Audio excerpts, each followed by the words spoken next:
बात कुछ 360 ईस्वी के आसपास की है। उन दिनों बिहार के बिस्फी गांव में एक कवि हुआ करते थे। कवि का नाम विद्यापति था। कवि होने के साथ साथ विद्यापति भगवान शिव के अनन्य भक्त भी थे। इनकी भक्ति और रचनाओं से प्रसन्न होकर भगवान शिव को इनके घर नौकर बनकर रहने की इच्छा हुई। भगवान शिव एक दिन जाहिल गवार का भेष बनाकर विद्यापति के घर आ गए। विद्यापति को शिवजी ने अपना नाम उगना बताया। विद्यापति की आर्थिक स्थिति अच्छी नहीं थी, अतः उन्होंने उगना को नौकरी पर रखने से मना कर दिया। लेकिन शिवजी मानने वाले कहाँ थे। सिर्फ 2 वक्त के भोजन पर नौकरी करने के लिए तैयार हो गए। इस पर विद्यापति की पत्नी ने विद्यापति से उगना को नौकरी पर रखने के लिए कहा। पत्नी की बात मानकर विद्यापति ने उगना को नौकरी पर रख लिया। एक दिन उगना विद्यापति के साथ राजा के दरबार में जा रहे थे। तेज गर्मी की वजह से विद्यापति का गला सूखने लगा, लेकिन आसपास जल का कोई स्रोत नहीं था। विद्यापति ने उगना से कहा कि कहीं से जल का प्रबंध करो, अन्यथा मैं प्यास से मर जाऊंगा। भगवान शिव कुछ दूर जाकर अपनी जटा खोलकर एक लोटा गंगाजल भर लाए। विद्यापति ने जब जल पिया तो उन्हें गंगाजल का स्वाद लगा और वह आश्चर्यचकित हो उठे। इस वन में जहाँ कहीं जल का स्रोत तक नहीं दिखता, वहाँ गंगाजल कहाँ से आया? वह भी ऐसा जल जिसका स्वाद गंगाजल के जैसा है। कवि विद्यापति को उगना पर संदेह हो गया कि यह कोई सामान्य व्यक्ति नहीं बल्कि स्वयं भगवान शिव हैं।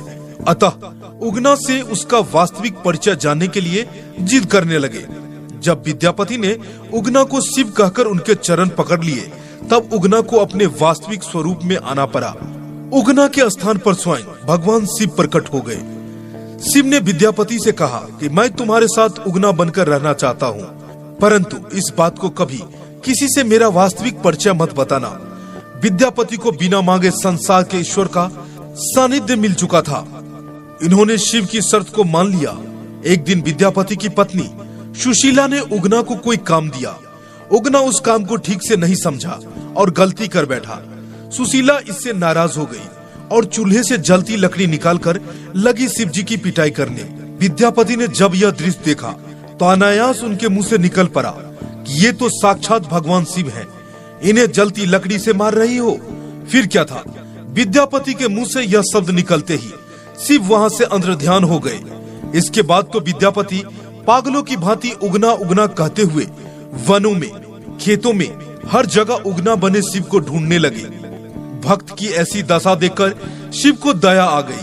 भगवान शिव उगना के सामने प्रकट हो गए और कहा कि अब मैं तुम्हारे साथ नहीं रह सकता। उगना रूप में मैं जो तुम्हारे साथ रहा, उसके प्रतीक चिन्ह के रूप में अब मैं शिवलिंग के रूप में विराजमान रहूंगा। इसके बाद शिव अपने लोक लौट गए। उस स्थान पर शिवलिंग प्रकट हो गया। उगना महादेव का प्रसिद्ध मंदिर वर्तमान में मधुबनी जिला में भवानीपुर गांव में स्थित है। कहा जाता है कि 1934 के भूकंप में इस मंदिर का बाल बांका भी नहीं हुआ। अब मंदिर का परिसर काफी भव्य बन गया है। मुख्य मंदिर के अलावा परिसर में यज्ञशाला और संस्कारशाला भी बनाई गई है। मंदिर के सामने सुंदर सरोवर है। इसके पास ही एक कुआं है। इस कुएं के बारे में कहा जाता है कि शिव ने यहीं से पानी निकाला था। काफी श्रद्धालु इस कुएं का पानी पीने के लिए यहाँ आते हैं। मधुबनी विधानसभा क्षेत्र में यह गांव आता है। गांव में 1954 का बना हुआ हाई स्कूल है। गांव में सड़कें भी काफी अच्छी है। मंदिर के पास एक छोटा सा बाजार है जहां खाने पीने के लिए भी मिल जाता है। दरभंगा से सकरी होकर मधुबनी जाने वाली रेलवे लाइन पर उगना हल्ट पड़ता है। अगर यह वीडियो आपको पसंद आई हो तो इसे प्लीज लाइक शेयर करना ना भूलें और कमेंट के माध्यम से हमें जरूर बताएं। और इसी तरह के ढेर सारे अपने मनपसंद के वीडियो देखने के लिए हमारे YouTube चैनल